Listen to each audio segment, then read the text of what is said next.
ओम श्री गणेशाय नमः। जय माता दी।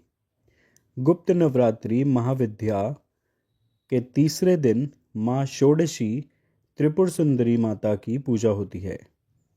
आइए जानते हैं माँ त्रिपुर सुंदरी के बारे में और इनकी कथा। गुप्त नवरात्रि के तीसरे दिन माँ षोडशी त्रिपुर सुंदरी की पूजा करने का नियम है। अगर कोई व्यक्ति सच्चे मन से माँ षोडशी त्रिपुर सुंदरी की पूजा करता है तो उसके जीवन की सभी समस्याएं दूर हो जाती हैं और उसे सुख और समृद्धि की प्राप्ति होती है। इसके अलावा माघ मास में पड़ने वाली गुप्त नवरात्रि के तीसरे दिन माँ षोडशी की पूजा करने से मृत्यु के पश्चात मोक्ष की प्राप्ति होती है। शास्त्रों में माँ षोडशी त्रिपुर सुंदरी को महाविद्याओं की तीसरी विद्या बताया गया है। ऐसा माना जाता है कि माँ षोडशी तीनों लोकों में सबसे सुंदर हैं। माँ षोडशी को त्रिपुर सुंदरी, ललिता और राजेश्वरी भी कहा जाता है। शास्त्रों में माँ षोडशी को माँ पार्वती का प्रतिनिधित्व करने वाली देवी बताया गया है। इसलिए माँ षोडशी को तांत्रिक पार्वती भी कहा जाता है। माँ षोडशी 16 वर्ष की कन्या के रूप में दिखाई देती हैं। शास्त्रों में बताया गया है कि माँ षोडशी का रंग सुनहरा लाल होता है। माँ दुर्गा के समस्त रूपों में से एक रूप जगत प्रसिद्ध देवी त्रिपुर सुंदरी का है। माँ षोडशी तीनों लोकों में सबसे सुंदर और सभी कर्मों का बहुत शीघ्र फल प्रदान करने वाली देवी हैं।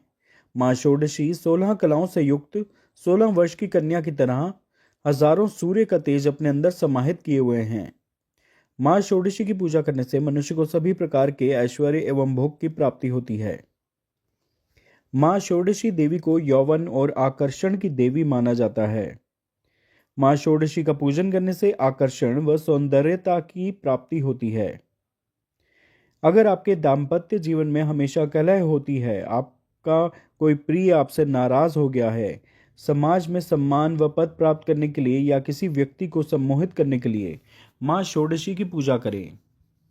माँ षोडशी की उपासना करने से भोग और मोक्ष की प्राप्ति होती है।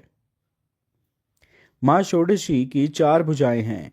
ये अपने हाथों में पास, अंकुश, धनुष और बाण धारण करती हैं। श्रद्धा पूर्वक माँ षोडशी की पूजा करने से मनुष्य को सुख, शांति, समृद्धि के साथ साथ मुक्ति भी मिलती है। अगर कोई मनुष्य सच्चे मन से माँ षोडशी की पूजा करता है तो वह आसानी से अपने शरीर, मन और भावनाओं को नियंत्रित कर सकता है। माँ षोडशी की पूजा करने से पारिवारिक सुख और अनुकूल जीवन साथी भी प्राप्त होता है। इसलिए गुप्त नवरात्रि में मुख्य रूप से माँ षोडशी की पूजा करने का नियम है। आइए जानते हैं माँ षोडशी की कथा। पौराणिक कथा के अनुसार जब भगवान शिव ने क्रोध के कारण कामदेव को अपना तीसरा नेत्र खोलकर भस्म कर दिया था, उस समय भगवान शिव के गणों ने उस भस्म को समेटकर उसे गीला करके एक सुंदर पुतला बनाया और भगवान शिव से कहा कि हे भगवान, इस पुतले में प्राण प्रतिष्ठा कर दीजिए। जिसके बाद भगवान शिव ने उस पुतले में प्राण प्रतिष्ठा कर दी। लेकिन वह भस्म से उत्पन्न होने के कारण उससे जो पुरुष उत्पन्न हुआ वह उसमें तमोगुण की अधिकता थी। जिसके बाद वह तीनों लोकों में हाहाकार मचाने लगा। उसने देवराज इंद्र के समान ही दूसरे स्वर्ग का निर्माण किया और स्वर्ग लोक पर भी आक्रमण कर दिया। जिसके बाद देवराज इंद्र देवऋषि नारद के पास गए। उपाय के रूप में नारद जी ने उन्हें आद्या शक्ति की विधिवत रक्त और मांस से पूजा करने के लिए कहा।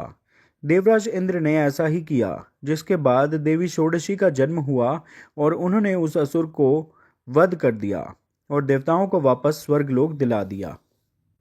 एक अन्य कथा के अनुसार एक बार पराम्बा पार्वती जी ने भगवान शिव जी से पूछा, भगवान, आपके द्वारा प्रकाशित तंत्र शास्त्र की साधना से जीव के आदि व्याधि, शोक, संताप, दीनता, हीनता तो दूर हो जाएंगे, किंतु गर्भवास और मरण के असह्य दुख की निवृत्ति तो इससे नहीं होगी। कृपा करके इस दुख से निवृत्ति और मोक्ष पद की प्राप्ति का कोई उपाय बतलाइए। परम कल्याणी पराम्बा के अनुरोध पर भगवान शंकर ने षोडशी श्री विद्या साधना प्रणाली को प्रकट किया।